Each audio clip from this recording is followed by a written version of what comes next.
اسرائیل اور امریکہ بآسانی ایرانی میزائلوں اور ڈرونز مار۔ السلام علیکم ناظرین، آپ کی میزبان فائق حسین حاضر ہوئے ایک نئی ویڈیو کے ساتھ۔ تو آج کا جو ہمارا ٹاپک ہے وہ بہت ہی زیادہ انٹرسٹنگ ہے، لیکن اس ٹاپک سے پہلے آپ لوگوں سے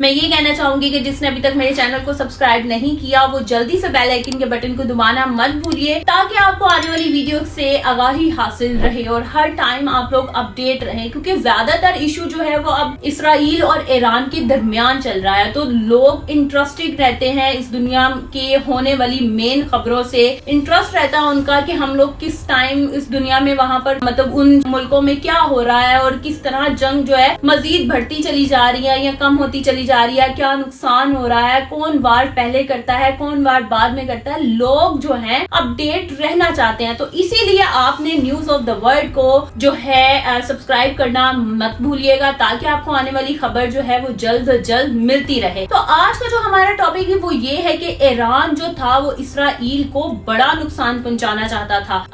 مگر اس مرتبہ اسرائیلی رد عمل نپا تلا نہیں ہوگا، یعنی کہ ایران نے جو سوچا کہ وہ اسرائیل کو ایک بڑا نقصان پہنچائے گا، تو اسی کے ساتھ ساتھ اسرائیل کا وار بھی کوئی چھوٹا نہیں ہوگا، اسرائیل بھی کوئی کم سوچ نہیں رکھے گا کہ ہم ایران پر کوئی چھوٹا حملہ کریں گے، لیکن جو اسرائیل ہے وہ ایران کے لیے بھی ایک بڑی سازش پلان کر رہا ہے، اور یہ ممکن ہی نہیں، یہ ناممکن ہے کہ جو اسرائیل ہے وہ چپ بیٹھا ہو اور اس نے اپنی جوابی کارروائی میں کچھ نہ کرنا ہو، تو ایسا بالکل بھی نہیں ہے۔ لیکن اب سننے میں یہی آتا ہے کہ دوسرا وار بھی جو ہے وہ ایران کی طرف سے ہوگا، کیونکہ ایران کو بیک سپورٹس بہت سے ممالک کر رہے ہیں، وہ فلسطین کے ساتھ ہیں، فلسطین کا ساتھ دینے کے لیے تیار ہیں، حزب اللہ کا ساتھ دینے کے لیے تیار ہیں، لیکن اس کے ساتھ ساتھ یہ بھی آپ لوگوں کو بتا دیجیے۔ اپنی ویڈیو کا آغاز کرتے ہیں کہ جب اپریل میں ایران نے اسرائیل پر حملہ کیا تھا تو ایسا لگتا تھا کہ جیسے وہ اپنی کوئی بات ثابت کرنا چاہتا ہے، لیکن ایران نے جیسے حملہ کیا اور اس حملے کی پیش گوئی اطلاع دے دی تھی کہ اس کے نتیجے میں اسرائیل اور امریکہ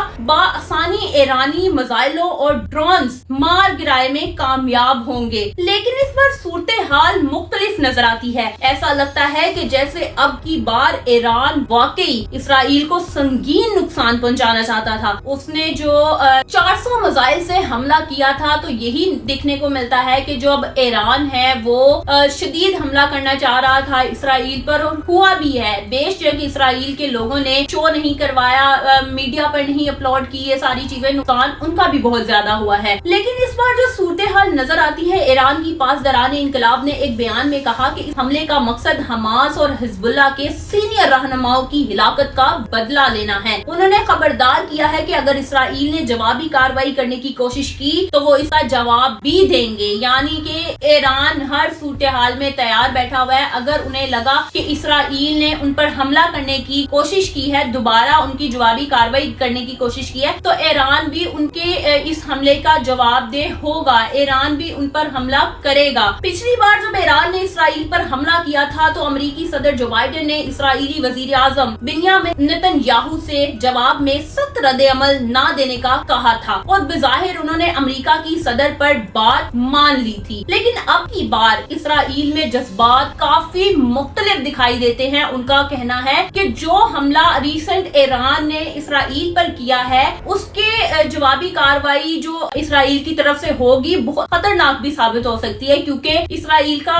ہر طرح سے جو خفیہ اڈے تھے ان پر میزائل جب گرے اور ان کا نقصان ہوا، تو اسرائیل کسی حالات میں چپ بیٹھنے والوں میں سے نہیں ہے، وہ ہر لحاظ سے بدلہ لینے کی کوشش میں رہے گا اور اپنی پوری جان تک لگانے کے لیے وہ تیار ہے اس حملے کو کامیاب کرنے کے لیے، تاکہ ایران کا زیادہ سے زیادہ نقصان ہو۔ لیکن ابھی یہ چیز کنفرم نہیں ہوئی ہے، لیکن سوچا جا سکتا ہے کہ دونوں ممالک جنگ کے لیے تیار بیٹھے ہوئے ہیں۔ یہ مثال کے طور پر سابق وزیر اعظم نفتالی بینٹ کی گزشتہ راز کی ٹویٹ کو دیکھیں تو دکھائی دیتا ہے کہ انہوں نے بہت سخت زبان استعمال کی ہے۔ ان کا کہنا تھا کہ 50 سالوں میں مشرقی وسطی کا چہرہ بدلنے کا یہ سب سے بہترین موقع ہے۔ وہ اسرائیل کو ایران کی جوہری تناسبات کو تباہ کرنے کی ترغیب دے رہے تھے تاکہ ایرانی حکومت کی کمر ہمیشہ کے لیے توڑی جا سکے۔ وہ